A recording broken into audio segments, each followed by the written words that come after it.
여기에 103개의 그런 사탕이 있고 통 5개에 서로 다른 개수가 들어가야 됩니다.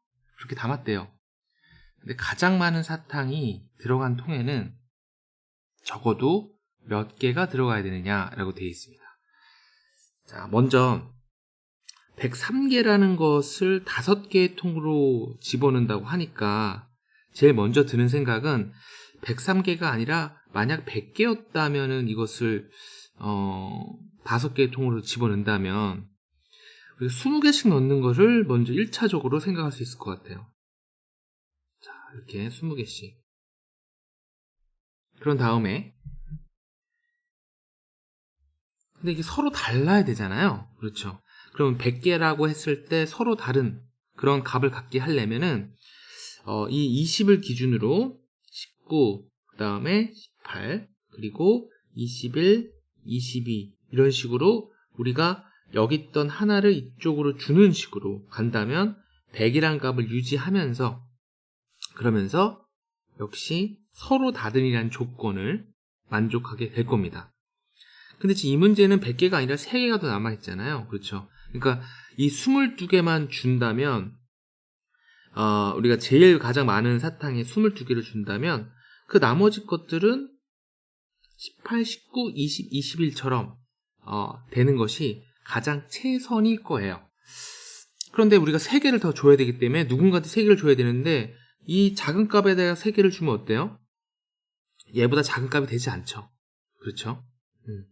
그래서 어쩔 수 없이 얘를 23개로 만들어주는 방법으로 이렇게 3개를 분배를 하게 되면 세 번째 단계 이렇게 3개를 더 분배를 하게 되면은 우리가 서로 다르면서 103개를 나눠주게 됩니다.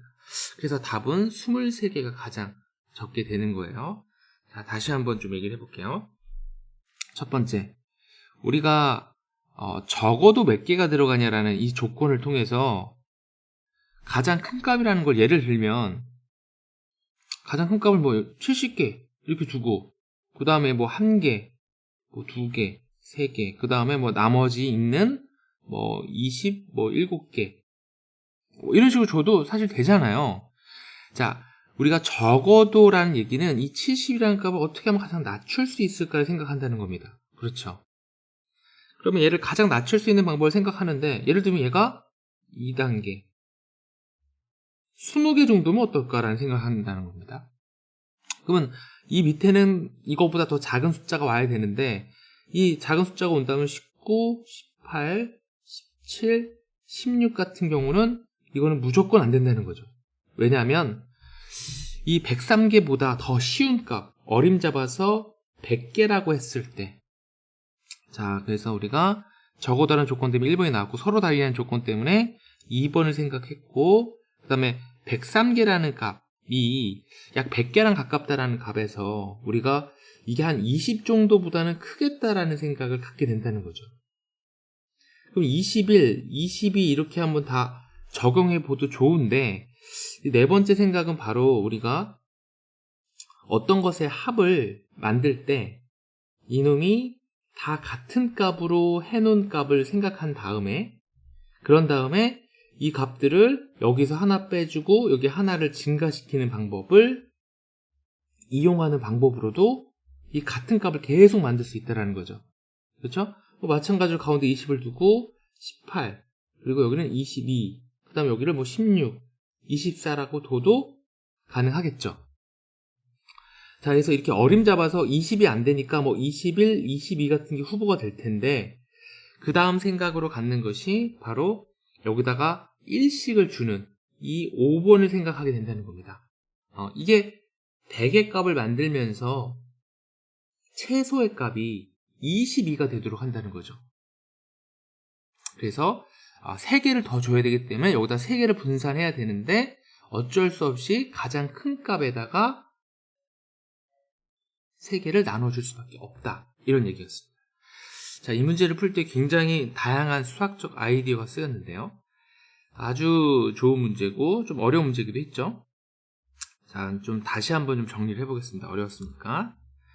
자, 예를 들면 누가 나한테 자, 여기에 11개가 있는데 문제를 우리는 항상 이렇게 더 쉬운 예를 만들어 봐야 돼요. 이렇게 11개가 있는데 얘를 2명한테 한번 나눠줘 봐라. 그런데 그 2명이 나눠줘야 되는데 첫 번째 조건, 두 번째 조건. 그런데 세 번째 조건은 걔네들이 전부 다 다르게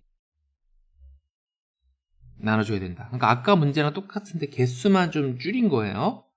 자, 그럼 우리가 당장 생각할 수 있는 게 이 방식대로 생각하기 전에 뭐 당연히 답은 5개, 6개겠죠? 5개, 6개를 나눠준다면 다르게도 되고 2명한테 나눠줄 수도 있고 그때 가장 많은 값이 가장 적게 되는, 그러니까 가장 많이 받게 되는 사람이 가장 적게 받게 되는 그러한 조건들까지도 만족하게 되잖아요. 이런 식의 아주 그 문제와 유사한 개념이지만 작은 숫자로 되어져 있는 예를 만드는 게 굉장히 중요합니다. 자, 이렇게 예를 만들고 나니까 그럼 이 문제 풀 때 이걸 11개로 둘 게 아니라 만약 이거보다 더 작은 값이고 나누기 쉬운 값인 10개라고 한다면 얘를 5개, 5개로 나누는 건 굉장히 쉽지 않느냐. 그러다면 나머지 1개를 11개 되는 이 상황으로 바꿔서 1단계로는 숫자가 잘 나눠지는 값을 구하고 2단계로는 숫자가 잘 나눠지지 않는 이 11개일 때를 생각한다는 겁니다. 그러면 이놈이 1개를 누구한테 주는 게 좋겠어요? 당연히 많은 쪽으로 주는 게 좋겠죠. 자, 이런 식으로 작은 예를 만들어서 여러분들이 푸는 연습을 하면 좋겠습니다. 자, 깨달음을 한번 정리해 볼게요. 자, 그럼 선생님은 어떻게 이런 문제 풀이를 생각하게 되느냐, 해설지에는 왜 그런 생각을 하게 되느냐 라는 거죠. 그럼 기본적으로 어떤 생각들을 많이 하냐면 첫 번째, 어떤 그 문제의 정확한 값을 구하기보다 먼저 어림값을 구한다는 거예요. 이게 굉장히 중요한데 우리는 수학이라고 하면 굉장히 정확한 값을 구하려고 하잖아요. 예를 들면 뭐 327을 곱하기 3을 구하면 몇이냐라고 물어보면 일단은 3, 3은 9고 3이 6이니까 이게 거의 1000에 가깝다라는 느낌을 갖는 게 더 중요해요. 그런 다음에 정밀한 값을 계산하는 게 더 중요하다는 겁니다. 그래서 어린 값을 먼저 구해서 그 근처까지 가는 거죠. 그런 다음에 그 근처에서 다시 정확하게 한다는 겁니다. 수학이 의외로 정확성을 유효하는 과목 같지만 이런 면이 있다는 거예요. 자, 두 번째. 자, 지금 이 문제의 풀이에서 어떤 개념을 쓰였냐면 바로 그 합이 일정하게 하면서 그 값들을, 각각의 값들을 바꾸는, 각각의 값들을 변화시키는 걸 했었죠. 그때 어떤 방법을 썼습니까? 가운데 값은 그대로 두고 이렇게 양 끝값의 값들을 이렇게 넘겨주는 식의 발상을 썼죠. 이거는 마치 우리가 1부터 10까지 합을 구할 때 그 양 끝에 합을 더한 것이 계속 일정하게 돼서 11로 일정하게 돼서 우리가 11 곱하기 5가 55가 되는 그러한 발상하고도 유사한 면이 있습니다. 어쨌든 이 양 끝에 합만 같다면 우리는 이 전체의 합은 같다라는 발상이죠. 양 끝에 합이 같다면, 그래서 여기 있는 값에서 띄어다가 이쪽으로 줘도 그 양 끝에 합은 어때요? 끝에 합은 계속 같겠죠. 그러한 발상으로 선생님이 이 문제를 만들었습니다. 그 다음에 우리가 세 번째, 적어도라는 것은 사실 최소값을 구하라는 거죠.